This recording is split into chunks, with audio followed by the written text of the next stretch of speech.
Now that we are done with the title fight discussions for UFC 307, let's get into the rest of the main card. It starts with the former featherweight king turned bantamweight, turned retired, turned unretired, Jose Aldo, the King of Rio, is back for his second fight post-retirement, and he is taking on the surging, highly underrated Mario Bautista. Jose Aldo, come on. What more do I need to say about this guy? Much like I said with the Alex Pereira, I've talked about him 18 times just this year alone in all of his fights. You know what there is to know about him. Same thing here with Jose, one of the legends of the lower weight classes in mixed martial arts, the long-time WEC champion, turned long-time featherweight champion, turned bantamweight title challenger, turned retired bantamweight, turned unretired bantamweight, still in the top 10 of 135 pounds, sitting at number 10. His opponent, Mario Bautista, sitting at number 11. Jose Aldo, after losing in August of 2022, which, by the way, is his only loss since December of 2020, by the way. The dude's won 4 of his last 5 fights. The only losses to the current champion of the world, Merab Dvalishvili, who just defeated and dethroned Sean O'Malley at Noche UFC. That's his only loss. He sits out for about a year and a half, returns at UFC 301 in Brazil, in his home country. He returns and beats Jonathan Martinez in a very convincing decision. Also another, much like Mario Bautista, another very underrated fighter in Jonathan Martinez, a top 15er at bantamweight. And even before that fight with Merab in his retirement, he beat Rob Font, he beat Pedro Munoz, he beat Marlon Chito Vera. I mean, essentially the fight between Aldo and Merab was a number 1 contender fight at that point in August of 2022.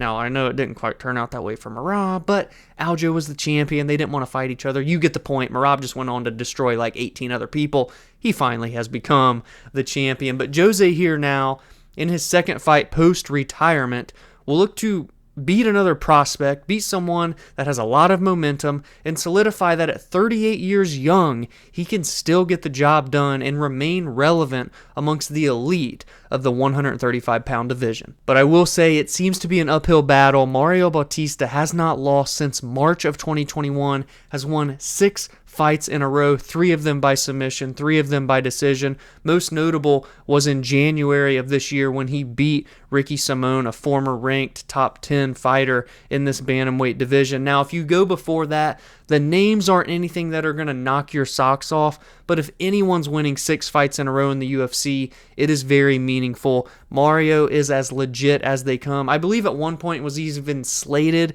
to fight Cody Garbrandt, if I'm not mistaken. That fight ended up falling through, so that could have been a potential other huge name to add to his resume. But regardless, he sits at number 11, and if he can knock off the legend of Jose Aldo, the living legend that is the King of Rio, Mario Bautista will go from relevant to now very, very prominent and in the discussions to be an elite fighter in this bantamweight division and put himself closer to not only cracking into the top 10, but to getting himself a shot at a top 5 fighter in one of the most stacked divisions in all of mixed martial arts. Next up in the women's bantamweight division is the number 2 ranked Ketlen Vieira and the number 3 ranked Kayla Harrison. We previewed and discussed the co-main event of this card, which is the championship fight in this very division, and now lower on the card is a number 1 contender fight if I've ever seen one. Ketlen Vieira has been close but never reached the absolute pinnacle. She's gotten to those spots where she's essentially in a number 1 contender bout.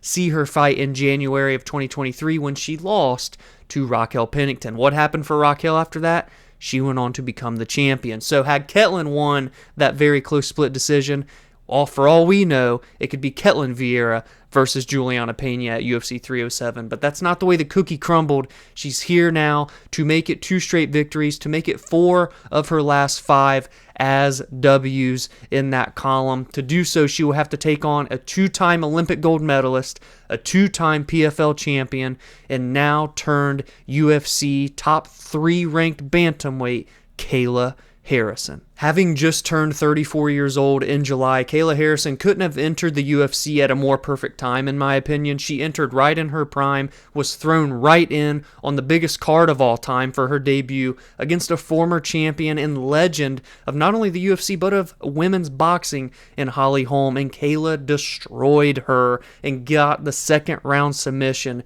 just a minute and 47 seconds in after dominating round one on the ground and ultimately getting that finish in the second round. Everyone knows what Kayla Harrison is going to look to do when she enters these fights, yet she's racked up a 17-1 record with 13 finishes. The only loss is to someone that she's beaten twice, and that is the featherweight queen in the PFL, Larissa Pacheco, who has a huge fight here in a couple weeks with Chris Cyborg. I'll leave that discussion down the line. Kayla Harrison will look to implement her game plan here once again, this time against Ketlen Vieira, who is not to be slept on, who is 8-3 in the UFC since debuting back in 2016. So been around for quite a long time, racked up a lot of fights against a lot of big-name fighters, and a lot of those fights have been victories against those fighters. She's kind of not great anywhere, but kind of just good everywhere, but will look to keep this fight on the feet undoubtedly, especially against someone as dangerous in the grappling and judo realm that is Kayla Harrison. If Kayla can close the distance, get Ketlen down to the ground, I feel like it is one of those instances that it's just a matter of time before Kayla finds the opening to get the finish. And the winner here will be undoubtedly next to face the winner of that co-main event between Raquel Pennington and Juliana Pena. From a business perspective, from a ticket selling and pay-per-view perspective, if you're the UFC, I'm sure you're hoping that it's Juliana Pena, someone that will trash talk and promote a fight, versus someone else who will trash talk and promote a fight in Kayla Harrison. But whether or not those are the two winners or any other combination of winners here, I'm just glad to see this women's bantamweight division finally get some momentum as we head into the end of the year and into the beginning of 2025. Huge fight here. Number 2, Vieira. Number 3, Harrison. Something's got to give. And honestly, I feel like the rest of this card, maybe even just the card as whole, is really sliding under the radar here as a low-key just card filled with bangers, to be quite honest with you. Next up in the middleweight division is Roman Dolidze, currently ranked number 10 at 185 pounds. He is going to be taking on Kevin Holland, who's technically number 15 at welterweight, even though he's tied with Neil Magny. Ties in the rankings, am I right? Yeah. But Kevin now will look to fight for a second straight time at middleweight. Now, the last one was a victory and finish over Mikhail Oleksiejczuk. That was back in June at UFC 302. Prior to that, fought Michael Venom Page at UFC 299. Alex Pereira and Kevin Holland being on the same card is just so fitting because no one has fought more than them in the last 3 to 4 years than these two alone. It's absolutely unreal how active both of those fighters are. And I still feel that to this day, being that he's just 31 years old, Kevin Holland still can put it all together and really amount to something in either division if he can just commit to a weight class. Now, I personally feel that 170 is better for his frame and his body. He seems to still love competing at 185 since, obviously this is going to be his second straight fight there since returning to the weight class. Roman Dolidze, though, a true middleweight, a very big, strong, stocky guy, number 10 in the division for a reason, coming off of a victory on short notice, up a weight class at light heavyweight against former title challenger Anthony Smith.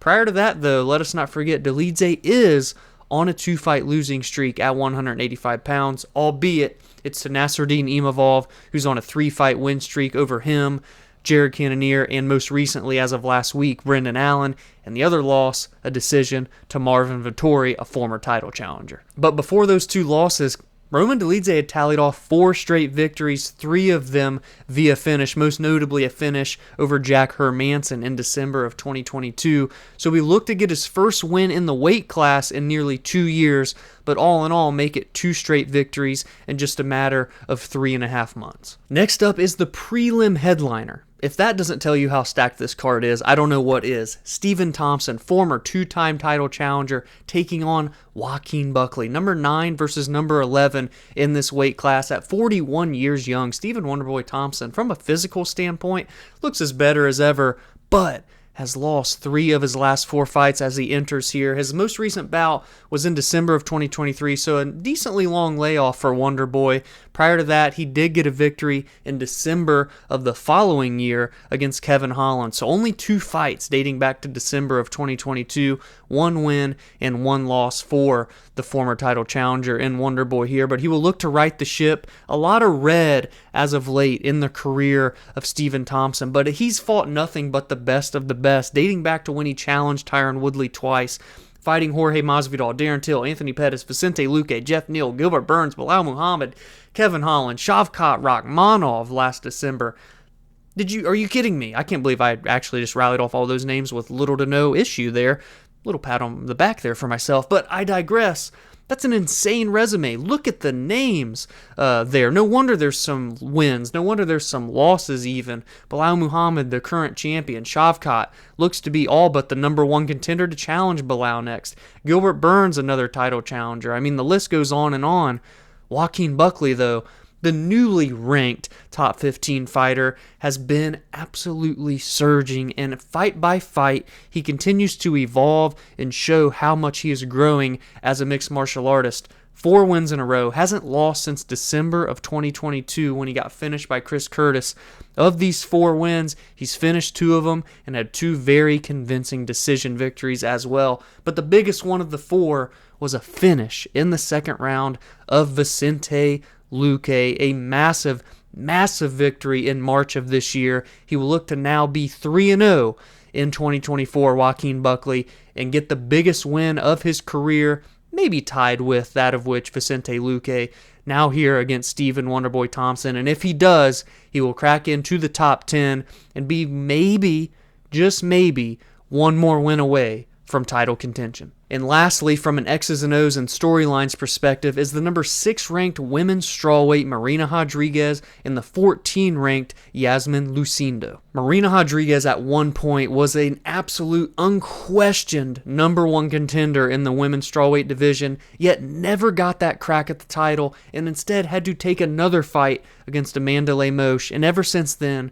she's lost 3 out of her last 4. She was on a surging win streak from 2021 of January of 2021, to March of 2022. Look at these victories: Amanda Ribas, Michelle Waterson Gomez, Mackenzie Dern, and Yan Xiaonan. That somehow did not put her in line for a title shot. So then what does she do? Takes a fight against the ultra dangerous Amanda Lemos. She gets finished. Then she fights Virna Jandiroba, loses. Does fight Michelle Waterson Gomez a second time and wins, sandwiched in between there in September of last year. But then, in this year, 2024, at UFC 300, loses to former champion Jessica Andrade, albeit it was close. It was a split decision. She's fighting nothing but the best of the best. But man, as a Marina Rodriguez fan, it just hurt to see her not get that crack at the title. And now it's just such an uphill battle, being that she's ranked number 6. There's a plethora of women ranked above her right now that are fresh matchups for the champion. Obviously, she would be as well for Zhang Weili, but still, it just sucks. And now she's fighting, at 37 years old, a 22-year-old fast-rising prospect in Iasmin Lucindo. A 15-year age gap here between these 2 women, but Lucindo, not to be fooled with, 3-1 in the UFC, has won 3 straight fights, hasn't lost since her debut against Iasmin Uruguay in August of 2022 in one of the best fights of that year for the women's divisions. She's beaten Brogan Walker, finished Poliana Viana, and then most recently beat Karolina Kowalkiewicz at UFC 301, which was a huge victory. Karolina was on a big win streak, a big resurgence in her career, and now Lucindo will look to crack into the top 10 and approach the top 5 in just what will be her 5th UFC fight against someone like a Marina Rodriguez. And Lucindo, man, has finished 11 of her 16 victories, been finished in 3 of her 5. Some would say kill or be killed. Yes, she's had decisions in 3 of her 4 UFC fights, but a very, very fun fighter. And someone like Marina, who is very precise and technical in the Muay Thai striking realm, I think this is going to be a very good fight, something that is for sure flying under the radar and carries some significant impact for the women's strawweight division. I misspoke. Last but not least is Carla Esparza and Tecia Pennington. How could I forget another women's strawweight fight here between 2 other OGs, and I'm pretty sure that this may be a double retirement fight. I know 100% Carla Esparza announced that this will be her return fight and the final fight of her UFC career. We know that she hasn't fought since November of 2022. That is when she lost her title to Zhang Weili. She has since went on to get married, had the birth of her child, now wants to just have one last swan song before she rides off into the sunset. And for Tecia Pennington, a newly found mother as well with her partner Raquel Pennington, the women's bantamweight champion. She's fought once since returning from having her child, and that was a loss to Tabitha Ricci back in May. A very, very close split decision fight, however. Carla Esparza was the inaugural women's strawweight champion when she won season 20 of The Ultimate Fighter in December of 2014 against Rose Namajunas, then went on to become a two-time champion. And how did she do that? By dethroning Rose Namajunas. Now, we're not going to talk about that fight per se, but she did get the belt wrapped around her waist 2 times, and that is what all that matters in terms of a legacy perspective for Carla Esparza. Tecia Pennington has never reached the pinnacle. She's been close, but then had her fair share of losses, been close again, and then had a loss. So now, what will she do here? If it's not her retirement fight, she will look to right the ship, fight Carla Esparza, who, much like in that bantamweight title fight, somehow, someway, these two women have never fought each other, even though they've been in the UFC both since 2014. They even fought on the very same night, on the very same card, exactly like Raquel Pennington and Juliana Pena. So be sure to let me know in the comments below your thoughts on UFC 307, your bets and your predictions. Who are going to be the big winners? Who's going to have the best performances? And everything in between. If you enjoyed this breakdown, please be sure to drop a like and subscribe to the channel if you are new. Every single week, I will break down the biggest storylines and what is at stake for all of the best fights. I recap the most meaningful results from every card, and I give my thoughts and opinions on MMA news and fight announcements. Be sure to join the community on social media at Verbal Spar MMA on X, Instagram, and TikTok. And be sure to follow on your favorite audio platform if you enjoy long-form podcast episodes. They release every Friday and Monday on platforms such as Spotify and Apple. Have a great weekend, enjoy the fights, and I will see you in the next video.